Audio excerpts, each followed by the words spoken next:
Hello, my dear Pisces! Hello, hello, hello, hello, mga my dear Pisces! Kumusta po kayo? I hope and pray, mga my dear, na sa mga oras na ito habang pinapanood mo or pinapakinggan mo, my dear, ang ating reading is nasa mabuti kang kalagayan. Okay, so my dear, ganito yon ha. Ganito yung ating reading for the second half of May. Gumagawa kasi ako ng mga changes sa reading natin.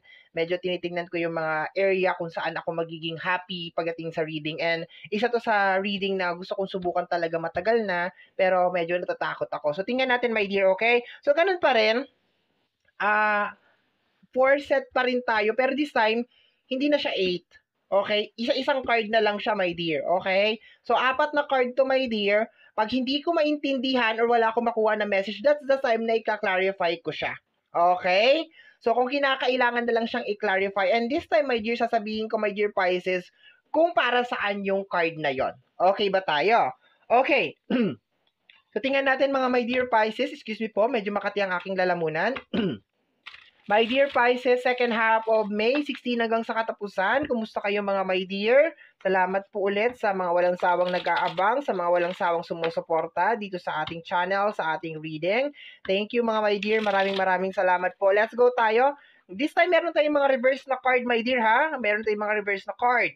So, tingnan natin, my dear, energy ng second half of May. 16 hanggang sa katapusan. Ano yung nilalabas, my dear, nitong second half of May na ito? Okay, para sa'yo, my dear Pisces, let me see. We have here the energy of the Ace of Swords. Okay, my dear, very nice na energy ng Ace of Swords kasi sinasabi ng second half of May para sa'yo, my dear Pisces, na this is more on success. Okay? Ang ano ko lang lagi, my dear, sa Ace of Swords is minsan may kaagipat na sakripisyo to, my dear. Meron siyang kadugtong, my dear, na sacrifices. Okay? Pero maganda siya. Kasi sinasabi dito, my dear, na 'di ba, may crown sa taas, meron sword. This is magiging successful. Parang ganon. Anything, my dear, na parang nangyayari sa iyo or gusto mong mangyari, my dear, ngayong second half of May is energy ng success. Yun nga lang, may sacrifice talaga tong card na to. Okay. So, next card natin, my dear, is outside na energy. So, iba to, my dear, kasi this is energy mismo nung month. May, second half. Okay, 16 hanggang sa katapusan. Yung outside, yung mga nangyayari sa outside, yung energy, yung situation, basta yung outside na energy, yung nararamdaman natin, yung nafe-feel natin, tao or something. Okay, tingnan natin, my dear, outside na energy. Nahirapan akong ipaliwanag yung outside na energy na yan kasi minsan nakukonfuse yung tao na pag sinabi kong energy ng buwan at saka energy ng outside, parang iisa lang. No.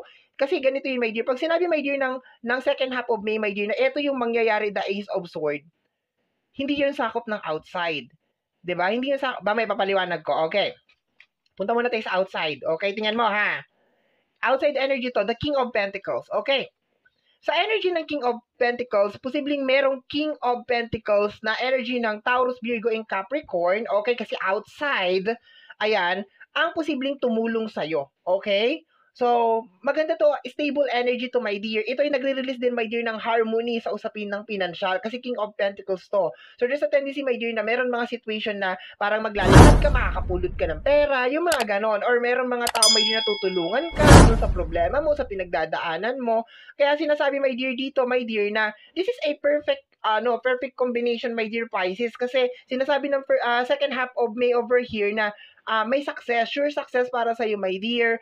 And sinasabi naman din, my dear, ng outside energy na hindi kita pahihirapan. Ibig sabihin, may mga tao na tutulong sa'yo. I will be, naglalakad ka lang sa daan, makakapulot ka ng maganda to, my dear. Very stable to, my dear, lalo na sa usapin ng financial. Okay. So, sabihin na natin, my dear, yung outside energy, my dear, there will be some people na will help you along the way. Okay. So, yun siya. So, tingnan natin, my dear, yung ano ang possible na reaction mo, my dear, sa mga araw na to? Ano, yung energy mo ba, my dear? Okay? Tingnan natin. Possible na energy ng ating mga, my dear Pisces. Sa second half of May, we have here the energy of the King of Wands. Okay? So, maganda siya, my dear, kasi sinasalubong mo naman siya. Okay? So, sinasalubong mo siya. Ayan. So, you are embracing, my dear, kung ano tong parating. Okay? Ang ganda. Very nice. Kahit ikaw, my dear, mararamdaman mo sa ating card, my dear, na talagang second half of May will be a very, very positive, my dear, na day para sa'yo. Kasi tingnan mo, my dear, you are the King of Wands. Determination mo, my dear, nandito talagang may mga bagay, my dear, na, and nakaharap ka pa ganun.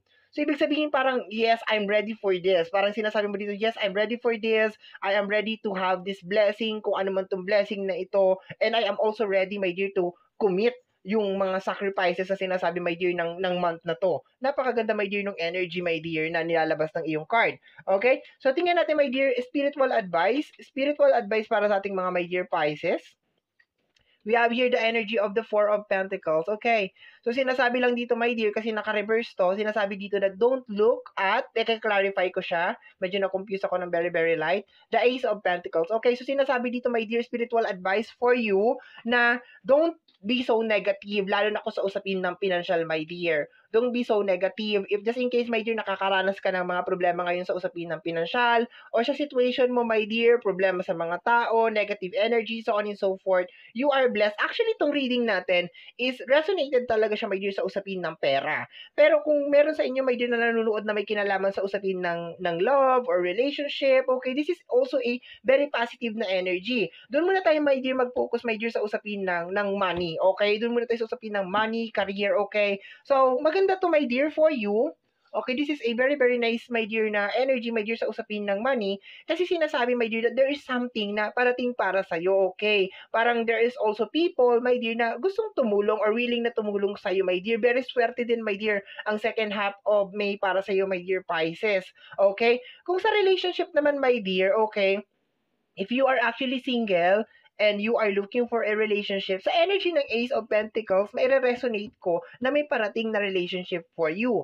Kung sa relationship naman, my dear, medyo may problema sa relationship, hindi kayo nagkakaintindihan or merong mga issue sa loob ng relationship, dito tayo, my dear, sa energy ng month, babase tayo, my dear, kasi this is the Ace of Swords, energy of change. Okay, so there's a tendency, my dear, sa loob ng relationship, meron mga changes na mangyayari or baka meron mga tao na nag-e-effort na mag-change. Also, my dear, over here, sa energy ng King of Pentacles, sa usapin ng relationship, this is stable. Sabi ko nga, meron mga tao na gustong tumulong sa'yo. So, probably this is your partner trying to communicate with you, trying to help with you sa loob ng relationship. Very positive, my dear, yung ating reading sa second half of May. Okay? So, this is very, very nice. Doon lang tayo, my dear, sa spiritual, my dear, na message, sa energy, my dear, ng Four of Pentacles, na don't be so negative. Don't think, my dear, na this situation is hindi talaga siya magbabago, that you are stuck, kasi, my dear, naka-reverse na siya. So, ibig sabihin sinasabi dito, my dear, na yung situation na posibleng hindi gumagalaw or parang very stagnant, my dear, is mag-change talaga siya, my dear, sa second half of May. Very, very nice, my dear. And sa spiritual, tingnan mo, nagnahan na the Ace of Pentacles, so nagahan siya, my dear, ng blessing talaga sa'yo, my dear. Very, very nice, no? Kahit, tingnan mo lang tong card natin, tong spread natin, my dear Pisces, makikita mo na talaga, my dear, na very, very positive yung energy at napakabait sa'yo, my dear, ng second half of May. Tingnan natin, my dear, yung hidden message, bottom deck of the card. Okay, we have here the energy of the Page of Wands. Okay, my dear. So, sa energy ng Page of Wands, this is hidden message, my dear. So, for some of you, is lack of faith ang nakukuha ko dito. Okay, so you're ready. Kasi this is your energy, my dear, the King of Wands. Kasi baka mag-complete yung sinasabi ko sa hidden message. So, ito, my dear, aggressive din kasi si King of Wands. So, ibig sabihin, marami kang dreams, marami kang ano. And sinabi ko kanina na, yes, you are ready over here. Pero iba kasi to, my dear. Kaya nga, binuksan ko ng ganon kasi gusto ko makita. Bakit sinasabi dito sa King of Wands that you are ready, handa ka, nakaharap ka pa ganon, you're ready to face this or to receive this blessing. Pero dito sa bottom deck of the card, hidden message is naka-reverse yung ating page, which is hindi siya maganda kasi naka-reverse yung page. So, inopen ko siya ng ganon, and nakita ko, my dear, si Hierophant. And this is energy of faith. Okay, my dear? So, magkaiba kasi, minsan kasi, my dear, totoo yun na tayo bilang isang tao, meron tayong energy na, yes, ready na ako sa ganyan, ready na ako sa ganito. Pero, we are just ready, pero wala tayong faith. Okay, ibig sabihin, hindi talaga tayo 100% na believe na this will be okay, this will be fine. So, nagko-conflict yung dalawang energy. I hope naiintindihan mo yung ibig ko sabihin. Kasi parang ganito yun, gusto kong magkaroon ng bahay, gusto kong magkaroon ng magandang buhay, gusto kong yumaman, pero you don't have the faith doon sa gusto mong mangyari. Hindi ka naniniwala. You don't believe doon sa mga sinasabi mo. Okay? It's just like, my dear Pisces, praying. You are praying. Ganito, ganyan. Nagsisisi po ako. Ganito, ganyan. Sa mga kasalanan ko. Ganito, ganyan. Tulungan niyo po ako. I-bless niyo po ako. Pero you are just saying it, my dear Pisces. Sinasabi mo lang siya. And hindi siya nanggagaling sa heart mo. Hindi mo talaga siya nararamdaman. So, I think, my dear, yung hidden message dito, kasi bottom deck siya, is marami sa inyo, my dear, ang walang masyadong faith doon sa destination na gagawin ninyo, my dear. Pero kahit na sinasabi na, my dear, ng mga cards over here, sinasabi na, my dear, ng energy ng month, second half of May na, yes, kailangan lang talaga to ng sakripisyo, pero sure talaga success kasi merong crown. Kaya sinasabi na dito, my dear, na there are some people na tutulong sa inyo, okay, para ma-achieve mo tong mga pangarap mo na ito. And yes, maganda naman yung outcome or yung ano mo dito na parang, ay yes, gusto ko to, kiniklaim ko to, in Jesus name, amen, akin na to. Okay, pero sinasabi kasi ng hidden message dito, my dear, na parang wala kang faith. Ibig sabihin, you don't believe on this. Okay, willing kang i-accept siya, pero parang you don't 100% believe na para sa'yo to. And I think kaya nagkaganito yung spiritual message or spiritual advice mo over here sa pinaka last card na naka-reverse yung ating Four of Pentacles, kasi mayroong something na parang you don't believe. Kung makikita mo dito, my dear, yung ating Ace of Pentacles, meron siyang Pentacles, yung ating Four of Pentacles, meron siyang Pentacles dito sa taas, meron siyang Pentacles na niyayakapin over here, and naka-reverse siya. This is a good sign pag naka-reverse siya, kasi pag naka-upright siya ganyan, ibig sabihin you are stuck. So ito, my dear, hindi ka na stuck. So bakit sinabi pa rin sa inyo, my dear, ng ating spiritual